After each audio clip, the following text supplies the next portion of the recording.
দরজায় কড়া নাড়ছে বিশ্বের জনপ্রিয় ক্রীড়া আসর ফিফা বিশ্বকাপ ২০২৬। ক্যালেন্ডারের পাতায় হিসেব করলে ৪ মাসেরও কম সময় বাকি। বিশ্বকাপে যুক্তরাষ্ট্র কানাডার সাথে সহ আয়োজক মেক্সিকো। ১১ জুন মেক্সিকোতে পর্দা ওঠার কথা এ মহাযজ্ঞের। তবে বিশ্বকাপের আগে হঠাৎই কালো মেঘের ছায়া দেশটির আকাশে। নিরাপত্তা বাহিনীর গুলিতে ড্রাগ মাফিয়া অ্যাল ম্যানচোর মৃত্যুতে দেশটি হয়ে উঠেছে উত্তপ্ত। অনেকেই শঙ্কা দেখছেন বিশ্বকাপ আয়োজন নিয়েও।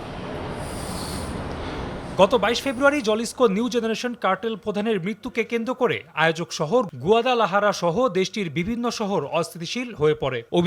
অভিযান পরবর্তী সংঘর্ষে এ যাবৎ অন্তত ৭৪ জন নিহতের খবর পাওয়া গেছে। দেশটির ৩২টি রাজ্যের অধিকাংশেই কার্টেল সদস্যরা রাস্তা অবরোধের পাশাপাশি যানবাহন ও ব্যবসা প্রতিষ্ঠানে অগ্নিসংযোগ করে।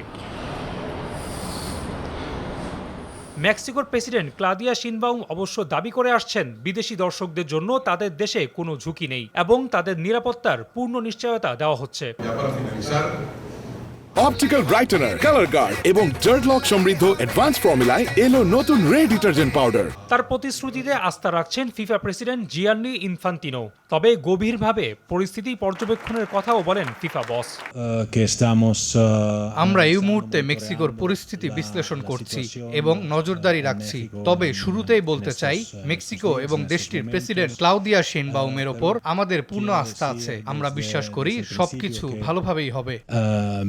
জলিস্কো রাজ্যের রাজধানী গুয়াদালাহারা বিশ্বকাপের গ্রুপ পর্বের ৪টি ম্যাচের ভেন্যু। এর মধ্যে উরুগুয়ে বনাম স্পেনের বহুল প্রতীক্ষিত ম্যাচটিও রয়েছে। এছাড়া আগামী মার্চের শেষে বিশ্বকাপের শেষ দুটি দল নির্ধারণী প্লে অফ টুর্নামেন্টও মন্ট্রিলের সঙ্গে যৌথভাবে এই শহরেই অনুষ্ঠিত হওয়ার কথা রয়েছে। এসব নিয়েও ভাবতে হচ্ছে ফিফাকে।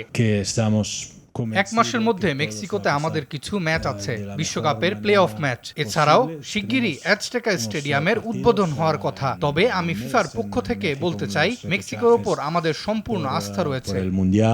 প্লে অফ ম্যাচগুলোতে কোনো প্রকার অপ্রীতিকর ঘটনা ঘটলে মেক্সিকো যে তার আয়োজক হওয়ার যোগ্যতা হারাতে পারে তা সহজে অনুমেয়। আর তাই ম্যাচগুলো মেক্সিকো ও ফিফার জন্য অগ্নি পরীক্ষা হিসেবে ভাবছেন অনেকেই।